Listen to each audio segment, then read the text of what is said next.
দারুণ দারুণ হয়েছে জান, একেবারে সিনেমার নায়িকা মতো। ঠিক বলছি না স্যার? হ্যাঁ সত্যি ময়না খুব ভালো নাচছে। এই শিবই, তুই সব তখন থেকে কি করতেছিস? হ্যাঁ, কি করতেছিস এগুলা? যেখানে সেখানে ময়লা ফলাস, যা হাড্ডিগুলো খুঁটে নিয়ে আবি, যা এক্ষুনি যা। সত্য সব যাও যাও।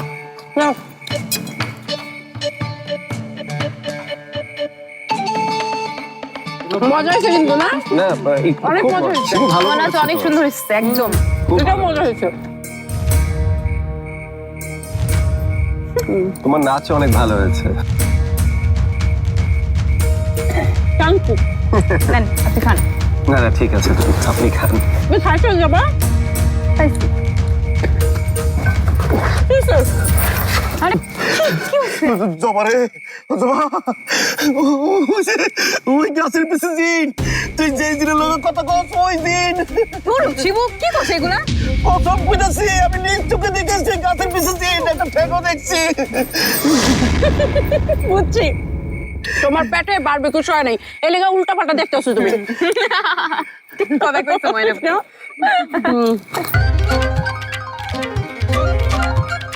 শালা পিঁপড়া, ওই শালা পিঁপড়া আবার আইছে মশার জায়গায়। মিঠু সাহেব, এবার আপনি কিছু কইরা দেখেন আমাগো। হ্যাঁ এবার আপনার পালা। না মানে আমি তো কিছুই পারি না। আরে আমরাই তো, যা পারেন তাই করেন।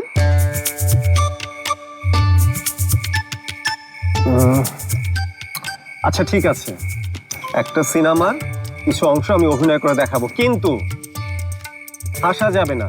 আরে না না, আমরা কেউ হাসবো না, জান। ওকে শিবু, তুই চুপ থাকবি কিন্তু, ঠিক আছে?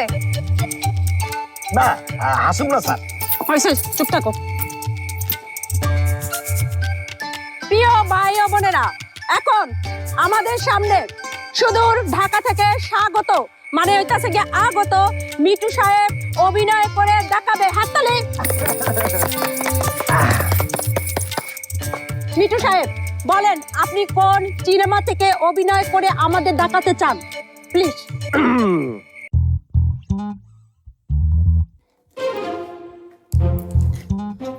নেন, বরফটা নাকে দেন, ব্যথা কম হবে।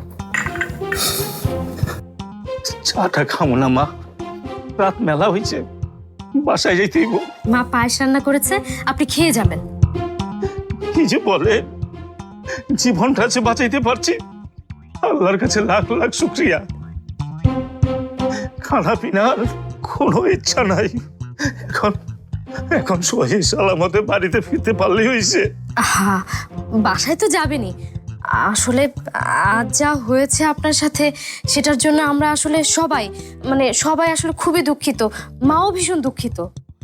আর সেজন্যই তো মা আপনাকে পায়েস খেয়ে যেতে বলেছে, না হলে তো এই বাড়ির রেওয়াজ নষ্ট হয়ে যাবে। ঠিক আছে, খাই পায়েস।